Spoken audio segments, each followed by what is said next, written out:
Magandang gabi, umaga, tanghali, o kung anong oras nyo man po mapanood itong ating online devotion. Isang mapagpalang araw po sa ating lahat. Tayo nga po ay nasa ika-41 yugto na po ng ating CLF 40 Days Prayer and Fasting for the Nation, na may temang the things that I will improve or impose pala. Okay po ulit. The things that I will impose upon myself in order to level up my commitment unto the Lord this 2025. Not only po for this 2025 but sa mga darating na panahon pa po. So, ano nga ba po yung mga things na aking i-impose sa aking sarili para mas mag-level up pa po yung aking commitment para sa Lord, yung mga ipapataw or ipapatupad ko po sa sarili ko. Una-una po, nice ko po muna magpakilala sa inyo. Ako po si Brother Christopher Lagura from CLF Nabotas, na naatasan po na mag-share po ng Word of God and encouragement po sa atin sa araw na ito or sa gabing ito po. Muna po, simulan natin yung gawain po natin sa pambungad na panalangin. Yes, Lord God, maraming salamat po sa araw na ito at sa mga nagdaang araw, Lord God. Maraming salamat din po sa panibagong taon na ipinagkaloob mo sa amin, Lord. Bawat bagong umaga, Lord, ay bagong pag-asa, Lord God, na ibinibigay mo po sa amin. Bagong pag-asa upang mas mapaunlad pa ang aming sarili, upang makahingi ng tawad at baguhin ang aming sarili, Lord God, mula sa aming mga pagkakamali, and also new chance, Lord God, upang magamit po muli ang aming buhay, Lord God, para sa ikaluluhati niyo po, Panginoon. Lord, we pray sa gabing ito, Lord God, na ang inyong lingkod po ay bigyan niyo po ng wisdom, Lord God, sa pagbabahagi and courage, Lord God, ng inyong salita, Lord, sa mga nakikinig at tagapanood nito, Lord God. Also, I pray, Lord, sa mga tatanggap nito or makikinig, Lord, na maunawaan po nila ito, makapagbigay din po sa kanila ng kalakasan, yung maririnig po nila, Lord God, sa araw po na ito, Lord. Maraming salamat po, Panginoon, sapagkat meron kami, Lord God, na gawain kagaya po nito, na through online, Lord God, ay patuloy pa rin po kami na kapagpakinig, Lord God, at nakapag-aral ng inyong salita, Lord. Kung saan po kami naroroon, gamit po ang technology po, Lord God, na ibinigay niyo po sa amin, Lord. Salamat din po, Lord God. Ikaw po nawa lamang, Lord, ang mapapurihan at maparangalan, Lord God, sa lahat po ng matatanggap at maririnig namin sa gabing ito. Jesus' mighty name we pray. Amen.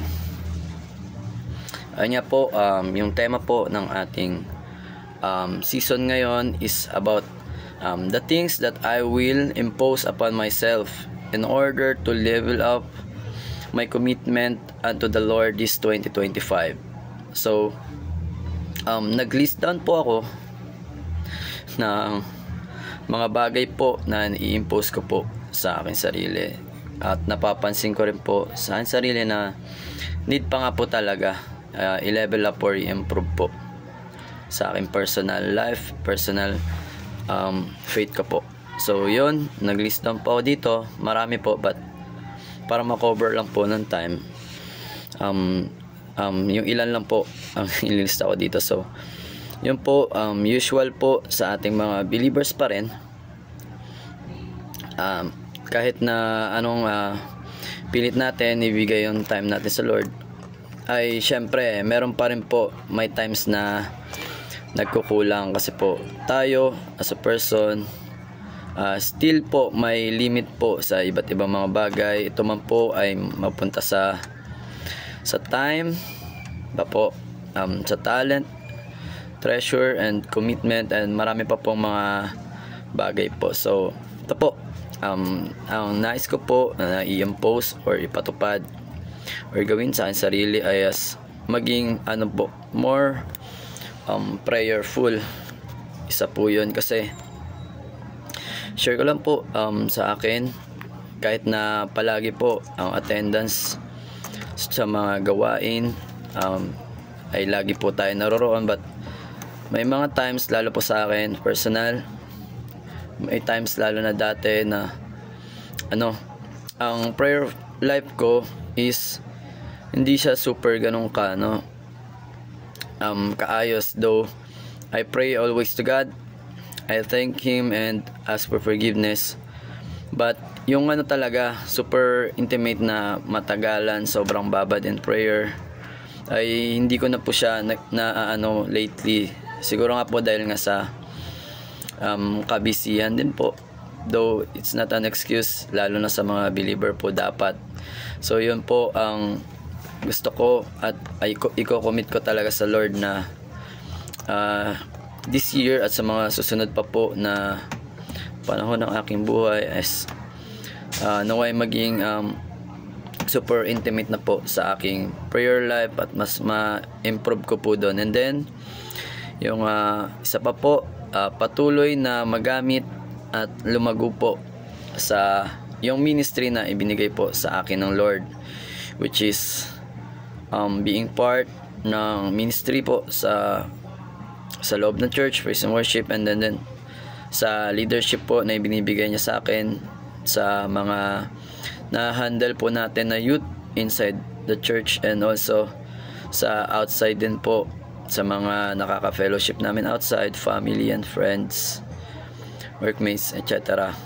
So yun po, nais ko rin po na i-level up din po yun yung pagkakagamit po sa atin ng Lord sa pag-sharing din po. And lastly, yung sa pag-spread nga po ng gospel or word of God sa kapwa, kasi na ko po yung factor po talaga ng pag-share ng gospel or good news sa ibang tao, lalo po sa unbeliever pa po.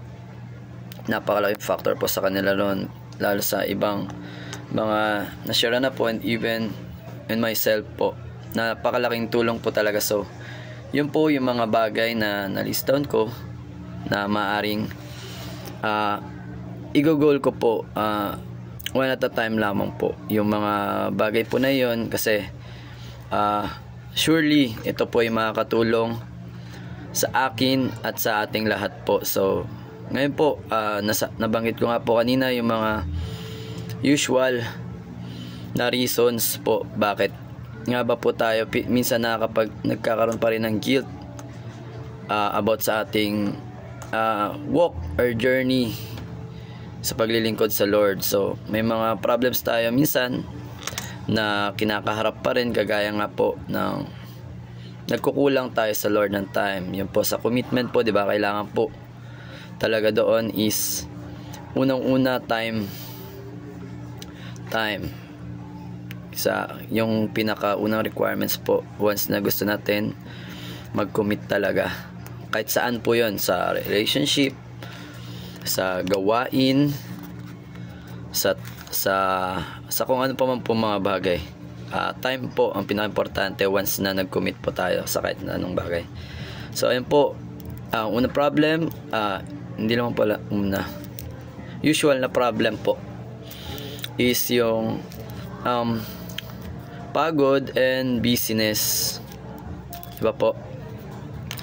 Yun po, doon tayo madalas normal naman po nakakaranas po yung tao, but ano lang po, one tip na mabibigay po natin, kahit ako rin po myself guilty na minsan natatamaan po ng ganito, nakakaramdam po ng ganito, ng pagod and busyness, and na nagkakakos nga po na minsan nakapagliban tayo ng gawain, hindi man sa church but yung personal na responsibility natin sa Lord, diba po, like yung sa prayer life nga po natin, and then sa evangelism, yung intentional na evangelism talaga, pag-share ng gospel outside. Maraming challenges po dyan Isa na yung pagka-busy nga po, walang time, pagod, and also yung lack of boldness yung nahihiya po tayo, natatakot po tayo once na nasa labas. But ito po, sharing po natin na ano po ba ang possible na gawin natin kapag ito po maranasan natin, which is normal naman po sa atin, di ba po, yung pagod and busyness na nararamdaman natin. Ito po, gawin lang natin yung pinapagawa ng Lord at iwasan yung mga di pinapagawa para mas mailaan pa natin po, mga kapatid natin, yung ating energy at time sa mga nararapat na gawin, at gayon nang di tayo mapapagod talaga po, 'di ba? Okay, what do we mean by this? Ano lang po, we have to know our priority. 'Di ba po, kasi usual napapagod. So kung work and then studies po, yan yung usual talaga natin kasama sa buhay natin yan na responsibilities. Normal po yun, but I believe na kung ganun lang, kukunti lang po ang loads natin, ay kaya pa rin po natin na magampanan yung mga responsibilities din natin para sa Lord, na kinumit natin para sa Lord, diba po? Doon na lang po tayo magkakaproblema kapag meron pa po tayong iba or extra or marami pa pong ibang gawain. Kaya nga po sabi dito, ilaan lamang natin yung mga oras natin at energy doon sa pinapagawa lamang lang Lord, upang hindi tayo mas mabilis na mapagod. Kasi nga po, kung mas nahati yung time natin or mas marami tayong ginagawa, kahit yung mga hindi na talaga wala sa kalooban ng Lord, halimbawa ito man ay bisyo or addiction into online games, may mga ganun pa rin po kasing tao diba po, pagod na sa trabaho, and then pampakuha ng pampabawas or tanggal lang stress daw po nila, nakukuha nilang mag online games. So yun yung isang problem. Kailangan, para mas mabawasan po yung natin, yung isa sa problema na nakarap nga natin or reason natin, yung pagod and busyness, is kailangan yung priority lamang po natin yung gawin natin para mas makasave tayo ng time and energy. Yan po sa yung priority natin. And usual naman po na ang testing and trials of faith ay part po talaga ng Christian journey natin. Kaya nga po tayo ay well guided and reminded po by the word of God na makakayanan po natin yung mga testing and trials na yon kapag nagpakapit lamang tayo at patuloy na susumikap na mapalapit sa Lord. Na ito naman, once ay napagtagumpayan natin itong trials and testing na ito, ay sure na sure po ang ating reward na manggagaling sa Lord. Ito po ay eternal po once na napagtagumpayan na po natin itong mga trials. Just remember po palagi na para saan po ba or bakit at para kanino po tayo nagsiserve, di ba po? Babalikan lang natin yun, kasi yung iba nakapag-promise noon sa Lord na, Lord, ganito po, once na ibinigay mo po sa akin to, either itong trabaho man or itong achievement na ito, ay mag-full time po ako sa inyo. Pero yun nga po, sa observation, even sa mga nakalipas na po ng panahon at kahit sa mga panahon ngayon, meron pa rin po tayo mga nakasama or ibang tao or kahit sa sarili natin, sama po tayo doon na pag ang time na nandun na nga yung pinramis o yung inask natin sa Lord at nagpromise pa nga tayo doon po na, Lord, bigay mo lang sa akin to, yung stable na job, ay surely po ikukumit ko po ang buong buhay ko, and then also sa financial po, Lord, tutulong po ako. But yun nga ang nangyari is yung hindi natin inaasahan na mas na busy pa pala, at na yun pa yung naging reason, yung ibinigay na or hiniling natin sa Lord at binigay niya, yun pa yung maging reason na kabaliktaran na mangyari, mapalayo tayo sa kanya, di ba? Naubos yung time natin at hindi na natin nagagampanan yung mga responsibilities natin sa kingdom ng Lord. So, yun po, share ko lang din po. Verse pala natin na may encounter sa gabing ito is yung galing sa Proverbs or Kawikaan, chapter 16 verse 3, na sabi po doon, commit your actions to the Lord and your plans will succeed. Totoo po yun. And even kung ikaw man ay estudyante or trabaho, working na, or ikaw ay kabataan na worker sa church, whatever your age mo, i-commit lang po natin ito sa Lord, whether ito ay directly para sa Lord or para sa trabaho, pag sa school natin, i-commit lamang po natin yun sa Lord, at surely po yung mga plano po natin yun ay magsasucceed. Kailangan lang po ito ay nakadirect po sa ating Panginoon. Same lang po sa goals natin, and then yung po sa kalooban din po surely ng Panginoon. Yung combination po na yun, surely po it will succeed. And isa pa rin pong verse na palagi pong sinasabi sa amin, lalo po ng isang leader din po, si Rep. Nabotas, na yung life verse niya po, yung Matthew 6:33, sabi po doon, seek ye first the kingdom of God and His righteousness, all these things shall be added unto you. Po, bagamat sa lahat ng bagay, higit na unahin po natin yung kalooban ng Lord at ang kanyang katuwiran.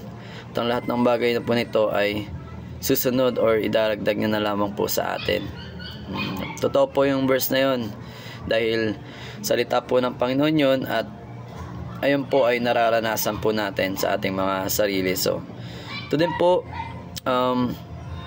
sabi naman po doon, paliwanag po doon sa verse ng Proverbs 16:3 na commit your actions to the Lord and your plans will succeed, ay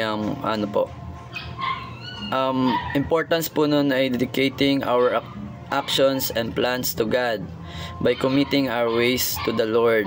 Kailangan po ito ay palaging para sa Lord pa rin, or nakatutok pa rin sa Lord. And also, we need to align our desires with His will, not just about ourselves. Kasi minsan po nagtataka tayo, may mga prayers tayo, akala ko po ba naniwala po tayo, diba? Or lalo yung mga bago pa lamang po sa faith nila, at nabasa po yung salita ng Lord na hilingin mo kahit ano mang nais mo, at ito ay bibigay ng Lord dahil siya ay mabuti.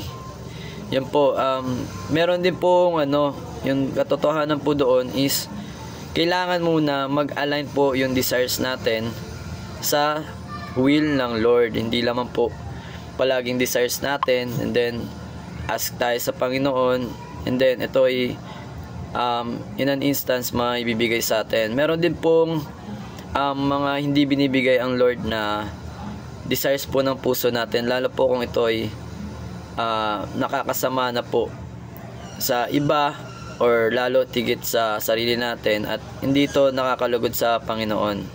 So yan po, when we trust God with our goals, He directs our steps and provides the wisdom and resources na necessary po sa success po na hinihiling natin. So yun naman po, other way po, merong di ba po minsan may mga prayers and desires tayo na hindi binibigay o hindi pa inaalaw ng Lord.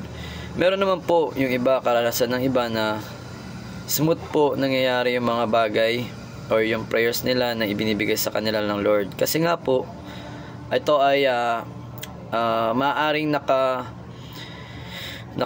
rin po, directed po or same lang po sa kalooban ng Lord, yung will din natin, yung will ng Lord nagkatugma. So pinrovide po ng Lord yung nararapat na wisdom and resources para po doon sa success po natin. So ang reminder lang po para sa ating mga believers, true success must not be about achieving personal ambitions. Kasi po, mapa-student ka man or matanda na adult, working na, or kahit yung mga iba na po na nasa parenting na po, ang tao po talaga ay nag-i-aim po ng success. But for us na believers, ang reminder lang po na ang true success ay hindi po about sa pag-achieve ng personal na ambitions po natin, but hindi na po ganon, kundi it's all about fulfilling God's purpose for our lives. So yun po, ang dapat na maging goal po natin na success is hindi na po yung pang personal and pang temporary lamang po, na pang sarili lang natin, iilang tao lang ang maapektuhan. But it's all about fulfilling God's purpose in our lives. So ano po ba yung yung purpose ng ating buhay para sa Panginoon, 'di ba? Or purpose ng Panginoon para sa ating mga buhay. It is to have a personal relationship with Him, and also to share yung goodness na na-receive natin sa Kanya. Share natin yon sa kapwa natin by sharing His words, because it's true, it's good for the heart, because nandun yung pag-ibig and pagpapatawad sa salita ng Panginoon. So ayun po, lagi lang po natin tatandaan na ang maging goal po dapat natin is not only yung achieving our personal goals or dreams or ambitions. Hindi na po ganon.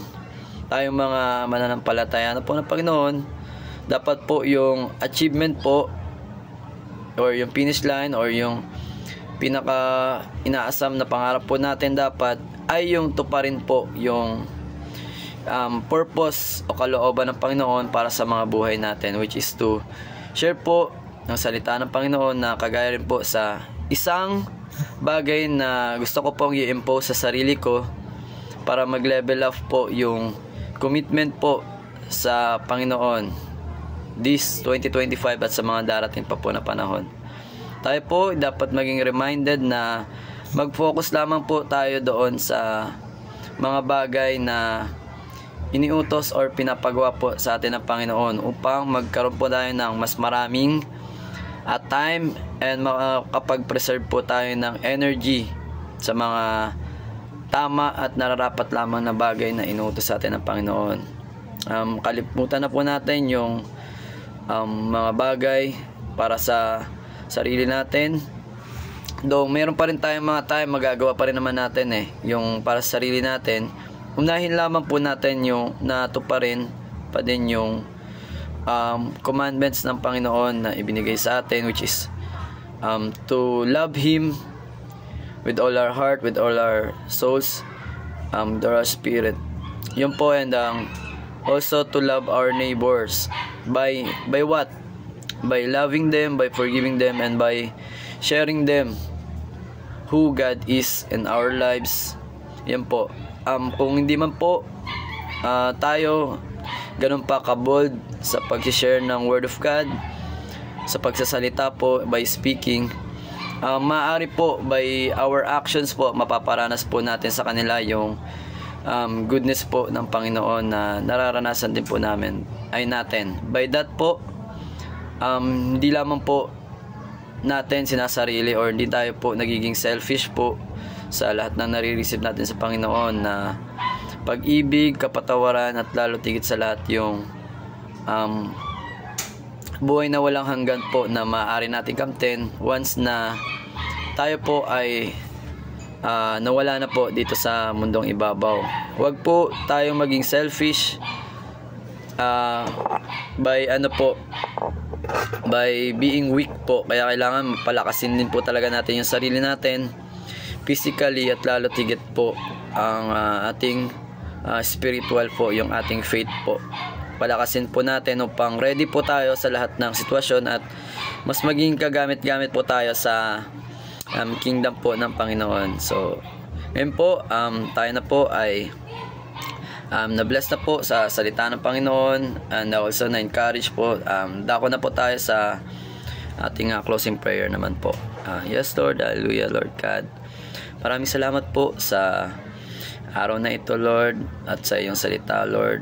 We believe na pinagpala mo na po ito, at ang lahat po kami na nakarinig at tumanggap po nito, Lord God, ay tunay nga po na na-bless, Lord God. Maraming salamat po sa inyong wisdom na patuloy po pinagkakaloob sa bawat isa. Salamat din po, Lord, sa pag-iingat mo po sa amin, Lord God. Saan man po kami mapunta, Lord, dinadalangin po namin ang aming mga mahal sa buhay, Lord God, na mayroon pong karamdaman po, iba't ibang sakit po sa ilang kanilang katawan, Lord God, dulot po ng pagbabago-bago po ng klima, Lord. Minsan sobrang lamig sa madaling araw, sa gabi, Lord, at napakainit naman po, Lord God, sa maghapon, Lord.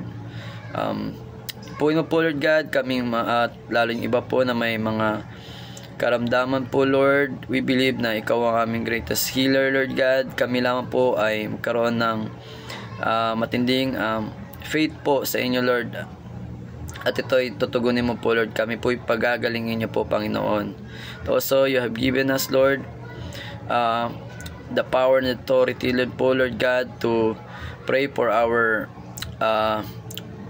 loved ones, Lord God, lalo yung co-believers po namin, Lord, at kahit yung iba pa po na hindi pa po lubusan na kilala sa inyo, Lord God. Dalangin ko po na patuloy mo po gamitin ng bawat isa na mas mag-goal pa po kami, na mas mag-level up pa po sa aming faith po, na mas maging kagamit-gamit po kami sa inyo, Lord God.